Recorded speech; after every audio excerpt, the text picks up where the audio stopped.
प्रभूचा गौरव असो आत्ता आणि सदा सर्वदा. आत्ता आणि सदा सर्वदा प्रभूचा गौरव असो.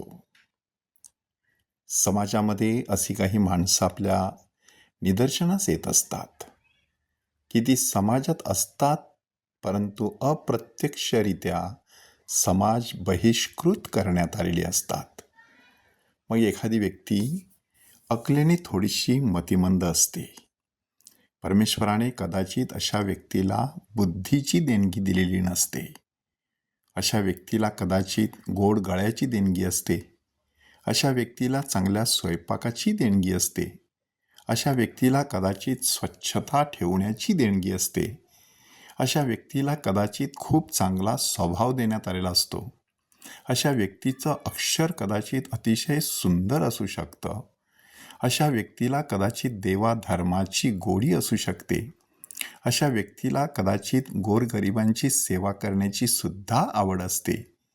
परंतु केवळ आणि केवळ बुद्धीने थोडीशी मतिमंद असल्यामुळे, गतिमंद असल्यामुळे, बुद्धीने थोडीशी कमी असल्यामुळे सर्वांनी अशा व्यक्तीला तांदळातील खड्यासारखं निवडून बाजूला केलेलं असतं. कुष्ठरोगी. आज प्रभू येशू ख्रिस्त एका कुष्ठरोग्याला बरं करतो. काय नक्की त्याच्या जीवनामध्ये घडलेलं होतं? 3 पातळीवरती तो समाज बहिष्कृत करण्यात आलेला होता. पहिली पातळी होती शारीरिक. शारीरिकदृष्ट्या त्याला कुष्ठरोग झालेला होता, त्वचारोग झालेला होता, महारोग झालेला होता.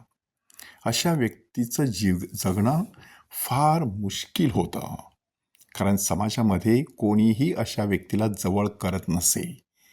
म्हणून अशी व्यक्ती शारीरिकदृष्ट्या नुसती आजारी नव्हती, समाज बहिष्कृत नव्हती, तर सामाजिकदृष्ट्या सुद्धा समाजातून बाहेर टाकण्यात आलेली होती. आणि म्हणूनच अशा व्यक्तीला समाजामध्ये राहण्याचा अधिकार नव्हता.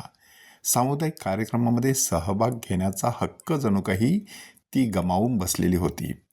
अशी व्यक्ती समाजात असूनसुद्धा समाजाच्या कोणत्याच कार्यक्रमामध्ये आपला सहभाग दाखवू शकत नव्हती. सामाजिकदृष्ट्या अशा व्यक्तीला गावकुसा बाहेर राहावं लागत असे. अशा व्यक्तीला त्या तंबूमध्ये राहावं लागत असे. घोळक्यामध्ये कधीच लोकांच्यामध्ये वावरायचं नाही. आणि जर वावरायचंच असलं, कोणत्या वस्तूसाठी समजा गावामध्ये यायचंच असलं, तर लांबून ओरडायचं, अशुद्ध अशुद्ध. वरचा ओठ आपल्या हाताने झाकून ठेवायचा. आपले केस मोकळे सोडायचे, आपले कपडे फाडायचे. अशा प्रकारची अवस्था अशा व्यक्तीची झालेली असायची. म्हणजे ही दुसरी पातळी, की ज्या दुसऱ्या पातळीमध्ये सामाजिकदृष्ट्या ही व्यक्ती समाज बहिष्कृत ठरवलेली असायची. तिसरी पातळी धार्मिकदृष्ट्या अशा व्यक्तीला देवळामध्ये येण्याची परवानगी नसायची. अशी व्यक्ती म्हणजे परमेश्वराने जणू काही शाप दिलेली व्यक्ती आहे, असा लोकांचा समज असायचा. म्हणून एखाद्या व्यक्तीला कुष्ठरोग झाला म्हणजे परमेश्वराने त्या व्यक्तीला शाप दिलेला आहे, त्या व्यक्तीला जगण्याचा सुद्धा हक्क नाही, अशा प्रकारची वागणूक त्या व्यक्तीला दिली जायची.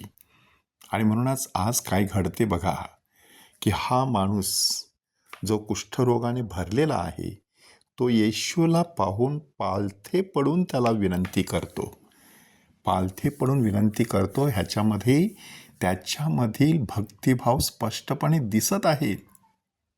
म्हणजे भक्तिभाव असून सुद्धा प्रार्थना करण्याची परवानगी नाही, अशा प्रकारची अवस्था. म्हणजे जणू काही आभाळ भरून आलेला आहे, बरसायची परवानगी नाही, अशा प्रकारची त्या व्यक्तीची अवस्था झालेली आहे.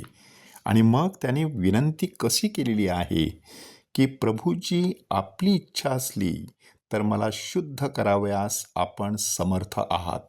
आपली इच्छा असं सांगण्यात आलेलं आहे. म्हणजे अशा व्यक्तीला जणू काही स्वतःची इच्छासुद्धा नव्हती. त्याला कोणतीही गोष्ट करावीशी वाटली तरी समाजाची, अधिकाऱ्यांची परवानगी घ्यायला लागायची. इथे त्याला एक अधिकारी दिसतो प्रभू येशू ख्रिस्तामध्ये, म्हणून तो आपली श्रद्धा त्या ठिकाणी प्रकट करत आहे, की आपण समर्थ आहात, मला शुद्ध करावयास. केवढी मोठी श्रद्धा त्यामध्ये दडलेली आहे बघा, की एक कुष्ठरोगी जो समाजाने संपूर्णतः समाज बहिष्कृत ठरवलेला आहे, शारीरिकदृष्ट्या, सामाजिकदृष्ट्या, धार्मिकदृष्ट्या, अशी व्यक्ती श्रद्धा प्रकट करत आहे की तुम्ही मला पुन्हा एकदा शुद्ध करून समाजामध्ये स्वीकारायला समर्थ आहात. आणि मग येशू हात पुढे करून त्याला स्पर्श करतो. ही अत्यंत क्रांतिकारी अशी ही कृती आहे. कारण कुष्ठरोग्याला स्पर्श झाल्यानंतर माणूस जणू काही भ्रष्ट झालेला आहे असा समाजाचा संकेत होता. परंतु येशूने हात पुढे करून त्याला स्पर्श केला आणि माझी इच्छा आहे शुद्ध हो. केवळ एवढे शब्द उच्चारले आणि लागलेच त्याचे कुष्ठ गेले असं आपल्याला सांगण्यात आलेलं आहे. हा खरा चमत्कार आहे. येशूच्या स्पर्शाने आणि येशूच्या शब्दाने माणसाच्या जीवनातील पापाचं कुष्ठ नाहीसं होत असतं असं जणू काही तिथे सूचित करण्यात आलेलं आहे. परंतु येशूने त्याला पुढे आज्ञा दिली, कोणाला सांगू नकोस, तर जाऊन स्वतःच याजकाला दाखव आणि त्याला प्रमाण पटावे म्हणून मोशेने नेमून दिल्याप्रमाणे आपल्या शुद्धीकरणासाठी दान अर्पण कर. म्हणजे आत्ता हा माणूस समाजात आला, आत्ता हा माणूस देवळात जाऊ शकत होता, आत्ता हा माणूस याजकाला भेटू शकत होता. आणि मग शुद्धीकरणासाठी म्हणजे सर्वांच्या समोर एक साक्ष व्हावी म्हणून आपलं दान घेऊन देवळात जाऊ शकत होता.